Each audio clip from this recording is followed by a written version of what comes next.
Hi.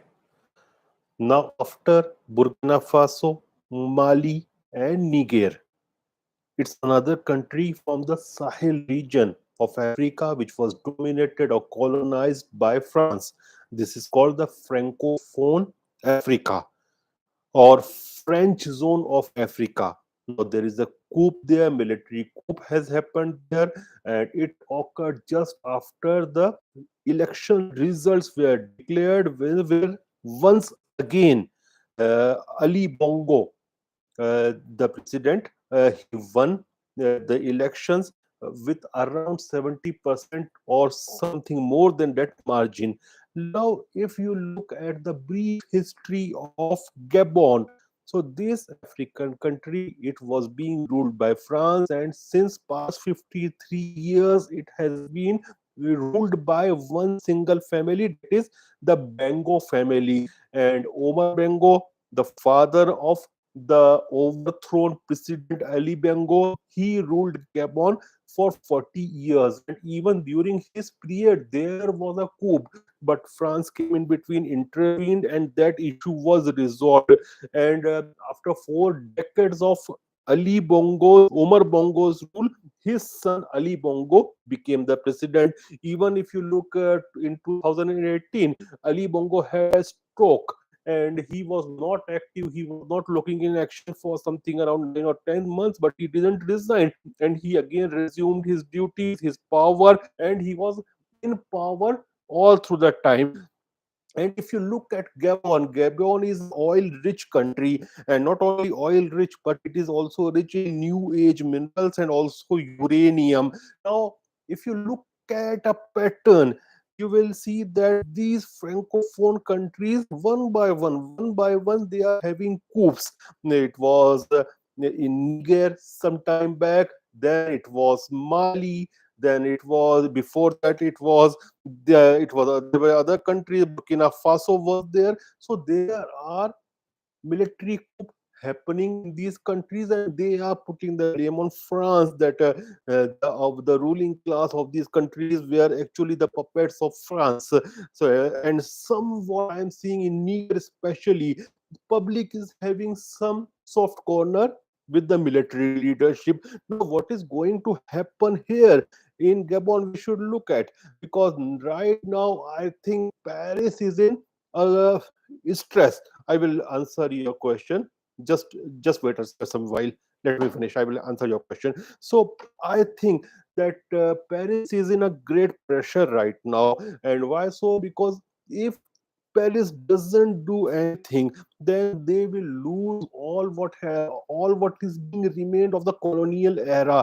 And with the decline of Paris in Francophone region, the geopolitical might of France will also decrease. But can France afford to send its forces in Niger, in Gabon? It's a big question. It's a $1 billion question.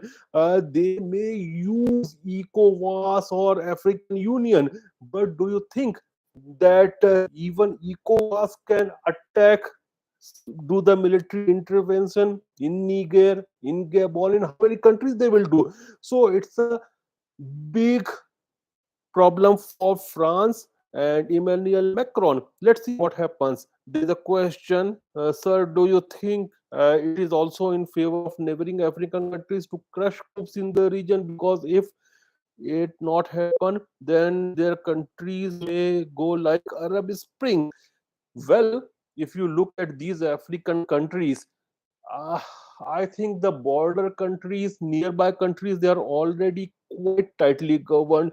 I think there can be another spill out effect there in Senegal, because if you look at Senegal, Senegal is having a president who is not famous, who is not being liked among the masses, and he is doing his best to once again win the election. So you can see somewhat effects of Gabon or Niger there in Senegal, but rest countries I don't think so. Any other question?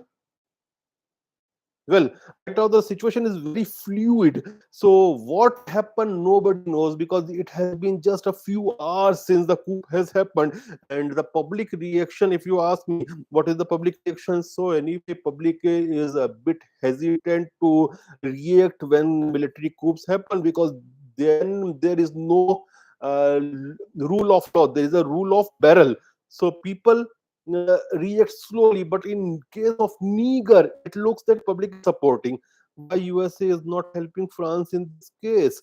Well, if ECOWAS is talking about military intervention there in Niger, then definitely it's not France behind it. It is United States of America, because of whatever France does, ECOWAS countries won't do anything more than using their tongues of words for France.